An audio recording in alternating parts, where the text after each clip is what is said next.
함께하는 생애라는 말씀이고, 오늘 태양아 예배는 바울과 바나바의 다툼입니다. 그래서 고린도 후서 6장 2절에 이르시되 내가 은혜 베풀 때에 너희에게 듣고 구원의 날에 너를 도왔다 하셨으니 보라 지금은 은혜 받을 만한 때요 보라 지금은 구원의 날이로다. 그래서 저는 지금이라는 단어를 붙잡았습니다. 지금 이 시간 내가 또 그리스도의 언약 붙잡고 은혜 받을 때이구나. 지금 이 시간 이 구원의 날이로다. 그래서 우리가 구원받기도 전에 하나님께서 나와 함께 하셨구나. 그래서 정확한 시간표에 나를 부르시고 택하셔서 은혜 받은 자로 부르셨구나. 감사하는 그 시간이었습니다. 이제 바울 이 사도행전을 보면 이제 바울과 바나바의 이 다툼이 나오게 되는데, 이제 이 마가라는 이 사람이 있었는데, 이 마가가 이 바울과 선교 1차 여행을 하다가 이제 잠시 이제 흔들린 겁니다. 그래서 이제 선교 도중에 그냥 집으로 이렇게 가버려요. 그래서 이 문제 때문에 이제 바울은 이 그 새 복음화가 너무 중요하니까 전도 운동하는 데 있어서 이 선교 여행을 가야 하는데, 이 복음이 너무 중요하고 귀하니까 이 마가가 잠시 흔들렸기 때문에 좀 쉬게 하자, 두고 가자라고 말을 했는데, 이제 바나바는 복음 운동이 너무 중요하니까 좀 잘못한 거는 좀 덮어주고 이제 한 번 더 기회를 주자. 앞으로 잘하면 되니까 또 복음 안에서 한 번 더 기회를 주자라고 이 말하면서 이 둘이 이견이 달라서 막 다투는 겁니다. 그러니까 이 바울은 또 이제 마가가 바나바의 조카이기 때문에 이 혹시 이 바나바가 조카라고 해서 봐주는 건가라고 생각을 해서 이 성경 말씀에 보면 서로 심하게 다투었다라고 말씀이 나오면서 이제 결국에는 이제 서로 갈라져서 전도 여정을 따로 이제 걸어가게 됩니다. 그래서 바울과 실라가 한 팀이 되어서 이제 수리아와 길리기아로 가게 되고, 바나바와 마가는 이제 구브로로 배를 타고 전도 여정을 걸어가게 됩니다. 근데 심하게 다투었다라고 하는데, 중요한 거는 우리가 복음 안에서 복음 때문에 다투었다면 최고의 축복입니다. 그래서 우리는 무엇 때문에 다투는가? 대부분 이제 내 이익 때문에 이익이 걸리면요, 이 사람들이 이렇게 돌변을 해요. 그래서 멀쩡하다가도 내게 뺏길 것 같으면 막 다투는 사람들이 많습니다. 그리고 내 기분이 나빠서 이제 다른 사람과 싸우게 되고, 또 내 자리를 빼앗길 때, 내 명예를 심하게 건드렸을 때 다투기도 합니다. 그래서 이 큰 교회들 보면요, 엄청나게 무섭게 싸우더라고요. 그래서 목사님을 이렇게 내쫓고 또 이제 장로님들끼리 막 다투는데, 저도 이제 교회에서 싸우는 거를 처음 봤는데, 저희 할아버지 할머니 교회에 가서 전도사님이랑 장로님이랑 함께 싸우는 거 봤는데 너무 무섭게 싸우더라고요. 그래서 성가대 지휘하시다가 전도사님이 옷을 막 벗으시고 장로님 향해서 나가시라고 막 하면서, 이 장로님이 좀 인본주의를 쓰시긴 하셨는데, 왜 할아버지가 막 화를 내시면서 저 죽일 놈이라고 막 이렇게 다툼을 일으키니까. 그래서 저 교회에서 예배 끝나고 싸우는 걸 그때 처음 봤어요. 그래서 결국에는 이제 장로가 힘이 세냐 또 전도사가 힘이 세냐, 그래서 그때 또 목사님이 자리가 비었을 때여가지고 진짜 이 교회가 이렇게 작은 시골 교회도 싸우는구나. 그래서 결국에는 다툼은 이제 나 중심, 내 기분, 내 자리. 그러니까 결국엔 나 중심에 사단이 이걸 걸고 넘어지는구나 해서 에베소서 6장 12절, 우리의 씨름은 혈과 육을 상대하는 것이 아니요 통치자들과 권세들과 이 어둠의 세상 주관자들과 하늘에 있는 악의 영들을 상대함이라. 그래서 나 중심에 이 다툼을 하게 해서 교회를 무너뜨리고 성도를 무너뜨리는 사단의 가장 다툼의 중요한 그 배경에 사단이 있기 때문에, 우리는 무엇을 위해 다투는가? 복음을 위해서 다툰다면 최고의 축복입니다. 그래서 근데 이후에요, 이 10년, 그러니까 대략 10에서 20년 후에 어떠한 응답이 왔는가? 렘넌트는 절대 망하지 않는다. 이 성경 말씀에 빌레몬서 1장 24절에 보면 바울이 마가에 대해서 기록한 성경 구절이 나옵니다. 또한 나의 동역자 마가, 아리스타고, 데마, 누가가 무난하느니라. 그래서 마가, 아리스타고, 데마, 이 세 사람이 끝까지 바울을 위해서 충성한, 복음을 위해서 충성한 사람이었다. 나머지들은 핍박과 환난 때문에 떠나고 바울을 배신했지만 이 세 명은 끝까지 이 바울 옆에서 협력자, 돕는 자의 역할을 한 겁니다. 그래서 바울이 이 마가를 골로새 교회에 함께하게 하고, 그래서 골로새서 4장 10절에서 11절 보시면 나와 함께 갇힌 아리스다고와 바나바의 생질 마가와 이 마가에 대하여 너희가 명을 받았음에 그가 이르거든 영접하라. 유스도라 하는 예수도 너희에게 문안하느니라. 그들은 할레파이나 이들만은 하나님의 나라를 위하여 함께 역사하는 자들이니 이런 사람들이 나의 위로가 되었느니라.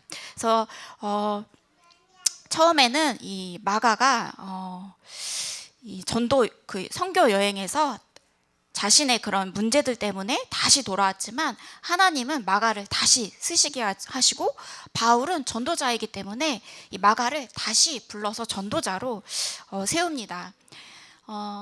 그래서 그리스도와 함께하는 생애라면 어떤 것도 문제가 될 것이 없다. 그래서 인간의 가장 두려워하는 것이 무엇인가? 어린 아기 때는요, 엄마 아빠가 없는 것이 제일 무섭죠. 그래서 저도 7살 때 저희 어머니가 오빠 그 소풍 따라간다고 그 저를 이제 친구 집에 맡기고 오빠랑 같이 소풍을 갔는데, 어이구, 어이구, 어이구, 그 뭐죠?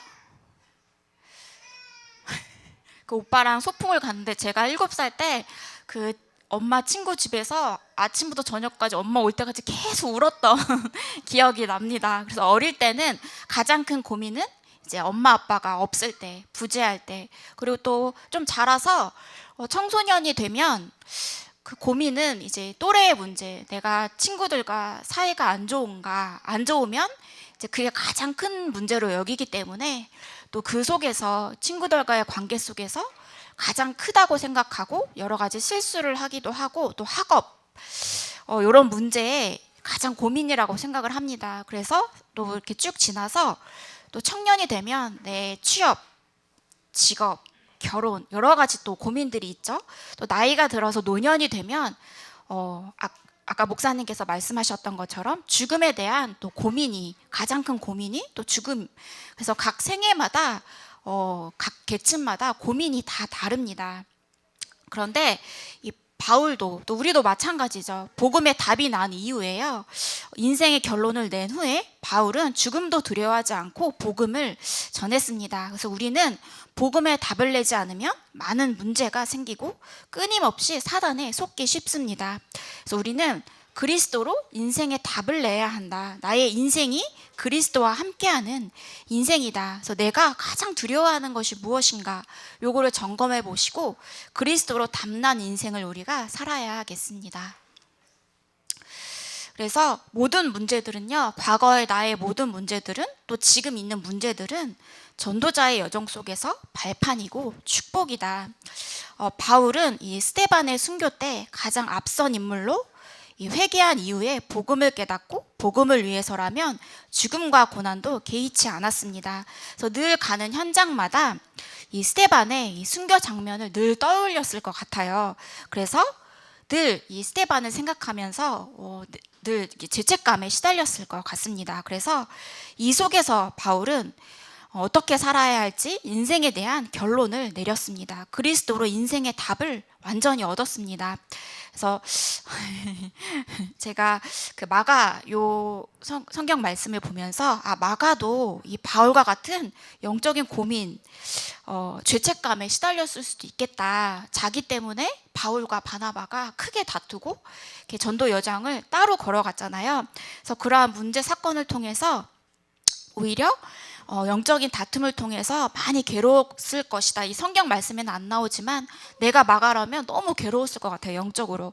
그래서 이러한 사건을 통해서 오히려 마가가 더 복음을 붙잡는 계기가 되었을 것이다. 그래서 세계 복음화의 언약을 딱 붙잡고 바울을 돕는 자, 위로하는 자, 동역자로 골로새 교회와 함께하는 그 축복을 누렸을 것이다. 그래서 렘넌트에게 과거의 나의 문제, 또 사건, 때로는 또 죄책감, 내 잘못 때문에 이러한 일이 일어났구나, 이러한 여러 가지 문제들이, 이 사건들이요, 오히려 복음 안에 있으면 중요하게 쓰임받을 메시지가 되고 발판이 됩니다. 그래서 문제도 하나님이 허락하신 발판이고 중요한 축복이다. 그래서 전도자의 여정 속에는 문제가 아니고 사건이 아니다. 그래서 이 속에서 더 중요한 하나님의 응답과 계획을 발견하고, 또 문제도 하나님이 허락하신 중요한 축복입니다. 그래서 하나님의 절대 주권 속에 있는 것이죠. 마지막으로 이 마가는 중요한 기도의 배경을 가졌습니다. 사도행전 12장 12절에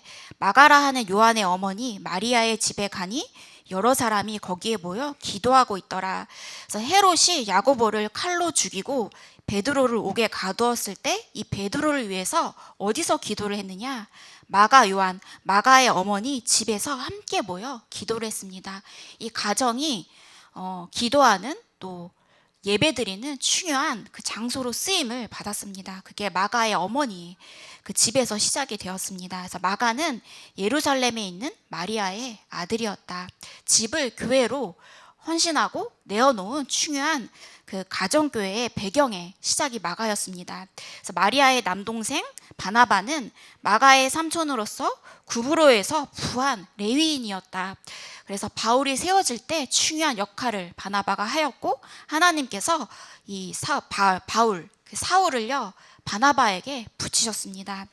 그래서 하나님은 이 기도의 배경 속에, 예배의 배경 속에 있는 마가를 끝까지 기억하시고, 하나님이 마가의 재능을 사용하셔서 사도들을 돕고, 또 사도들로부터 들은 것을 기록하는 기록자의 역할을 하게 하셨습니다. 그래서 렘넌트들이 기도의 배경, 예배의 배경 속에 있다면 하나님은 이 렘넌트를 끝까지 전생애를 복음 안에서 세계 복음화를 위해서 사용하실 것입니다. 그래서 우리가 때로는 복음 안에서 실수할 수도 있고 여러 가지 문제가 있어서 때로는 다른 사람에게 또 죄책감을 느낄 수도 있지만, 그것 또한 우리가 복음을 향한 발판이고 시작이다. 그래서 복음 안에 있으면 문제될 것이 없다. 다 축복이다.